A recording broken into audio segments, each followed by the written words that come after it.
Hey everybody, welcome back to World Building with DMDave. I am DMDave. This is our 19th episode of the series. Pretty crazy, getting close to number 20. Last episode, I built out our parts of our upcoming town. St. John was the name that What About gave us. Made us this really cool river with a little town cut around it. This town is known mostly for its gambling, the Gleaming Horde Casino. So in this edition, I want to actually go to one of my favorite map makers, pull a map from him that I can use to build out into this casino, which is going to be kind of where the heart of the adventure is, and where some of our bad guys slash patrons, because if you remember, I think a couple episodes ago, we rolled a random patron and we came up with a criminal syndicate as being the ones hiring everybody, and they're going to be the center of this town. So let's learn a little bit more about them. All right, so what I'm going to do is I'm going to go to our friend Tom Cartus, which is patreon.com/Tom Cartus. We are going to find, let's just start searching through his posts. Tom is a fantastic cartographer. Like me, he's a professional content creator. He doesn't really have to do much else now other than draw Dungeons & Dragons stuff. Oddly enough, he's a retired architect, so he really knows his stuff when it comes to doing this stuff. Up at the top of his page, he's got this notice board, and he kind of organizes everything into different libraries based on the common motif.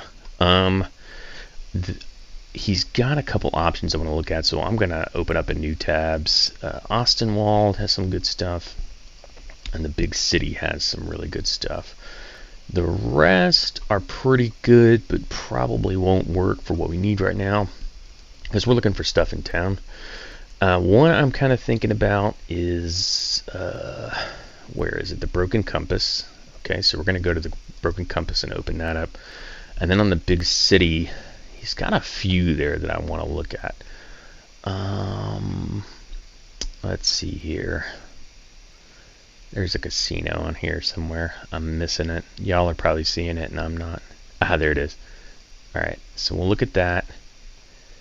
And then Pub Crawl has some other good ones. Okay, so this is what we're going to look at. We're going to find a set of maps that we like. Now keep in mind, in order to view this stuff, you have to be a patron. He does have free versions of it though, so if you want the free versions, you can get it. But I am a patron, I think at the highest tier.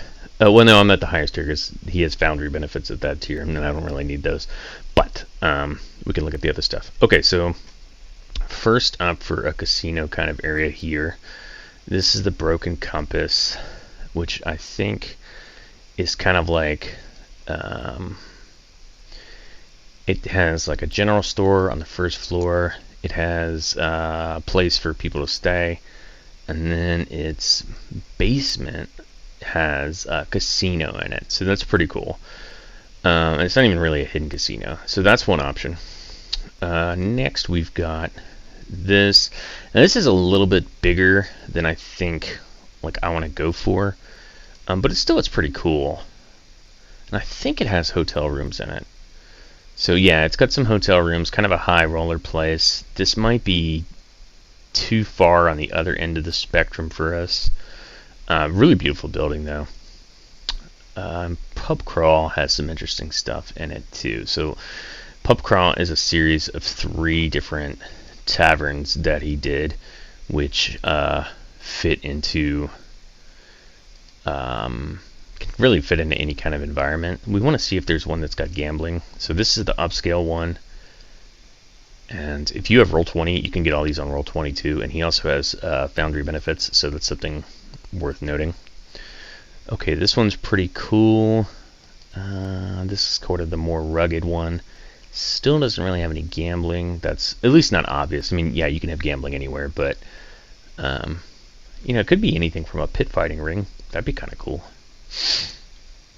Pit fighting is everybody's favorite downtime action. So if you use downtime in your games, which I do, then you'll probably want to use some pit fighting. I really like this cellar. That's really cool. And then here's kind of like the jammed in little spot. Yeah, I think it's the upstairs floor of... Okay, cool. Yeah, so this is like the sketchy bar. Alright, let's see here. I'm going to go with, I think I'm going to go with the first one. I really like it. It's a cool map. I've done the dynamic lighting on it before. I think it's kind of cool as like sort of a rugged area. So, and it's got a gaming hall, which is exactly what we want. So I think this will really get us done. It doesn't have a tavern, so maybe we'll add in a tavern into the town as well. But let's go ahead and start downloading it. Tom uploads everything onto his Dropbox. So when you open up his Dropbox, you've got these different versions here. Let's go ahead and just grab the daytime versions for now. And I'm going to Actually, you know what? I already own all these in Roll20. So I'm going to go ahead and open them up in Roll20 then. I forgot that I bought them all.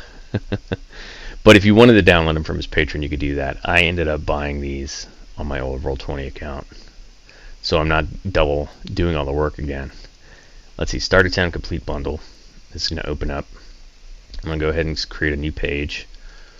And I need to upload St. John in here too while I'm thinking about it. St. John, we'll leave that as a placeholder for the town itself. And then the Gleaming Horde. And, alright, let's open this one out. Aha, Broken Compass is right there. These are a little bit older ones of Tom's maps, so he doesn't put the size in them. So let's go ahead and read off the size and what they're supposed to be. 22 by 17. So what I normally do, since this is going to have 3 levels in it, I'm going to put all 3 levels on top of each other. And so I'll need to know 17 times 3, 51. So 22 by 51 is what it needs to be. I might actually do it 4 by 4. That might be better. So let's do 44 by 34, and then I can have a blank area where I can hold some tokens and stuff like that. And I'll show you exactly what I mean by that. All right, so we've got our blank thing here for the Gleaming Horde. We're going to go 44 for width and 34 for height. So I've just doubled the dimensions both ways. I'm going to switch to my map and background layer. I'm going to go over to the Broken Compass here, and I'm going to grab first the uppermost level. I don't normally use his roofs. I mean, there's nothing wrong with his roofs. They're beautiful. I just don't really need them. Alright, put in the gridless version here. We're going to resize this. So if you right click it, go to advanced, set dimensions, then click units. We're just going to go 22 by 17. There you go. That's our uppermost floor. Now, if we remember looking at our map of where the Gleaming Horde is supposed to be, it's kind of here. So I kind of want it to face the same way. Now, this doesn't have to match it perfectly. I mean, we can have some suspension of disbelief. But I think it might be interesting to at least face it the way people are supposed to go. So let's flip this guy upside down. There. You know, we can possibly even do that. You know, yeah, let's go ahead and do that. It's kind of different. So I'm gonna have to change my dimensions again, but I think it's kind of neat. So we're gonna make this the width is gonna be 34 and the height is gonna be 44. All right. So there's our third level. Let's get our shop level. I'm gonna go ahead and set the dimensions on that again. What do we do? 34 and 44. Okay. Ooh, that's big. Why is it that big? Oh, you know what? Duh. It's supposed to be 22 and 17. Only have to increase the size of the thing itself. Alright. There's that. And then we need the basement level, the gaming room as it's called. And we will set dimensions on this to 22 and 17. So I don't make the same mistake again. And we'll rotate this 90 degrees so it fits with the others. And what I'll do right here is I'm going to leave this blank. But so I know that I'm leaving it blank and it's not just a mistake, I've got some cool backgrounds that I can stick in there. Kind of just as a, you know, gives it a little bit of niceness. a nice quality to it. And I'm just going to resize this manually by stretching it out with its handles. Pop. There we go. So what I've done here, I've got the third floor, second floor, or ground floor, first floor, as Tom would call it because he's a Brit, and then the bottom floor. Okay. And make sure everything's lined up the way it should be. Yeah, so the grids should look like they line up perfectly. You can tell this is an older map of Tom's because he didn't start overlaying the walls, at least not on the stonework.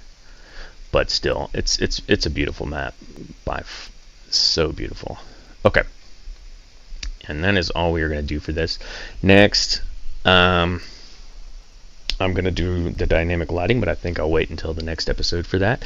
So as always, hope you enjoyed this. Me showing you kind of how to go through some of Tom Cardis's maps and get them ready into Roll20 for you. Again, you can check out Tom Cardis's stuff at patreon.com/Tom Cardis. Absolutely amazing cartographer, puts out some of the best stuff on like a weekly to bi-weekly basis. So really worth it if you're not already a subscriber. Next time we're going to do some dynamic lighting, so like and subscribe and you'll get to see it as soon as I'm done. Alright, thanks everyone.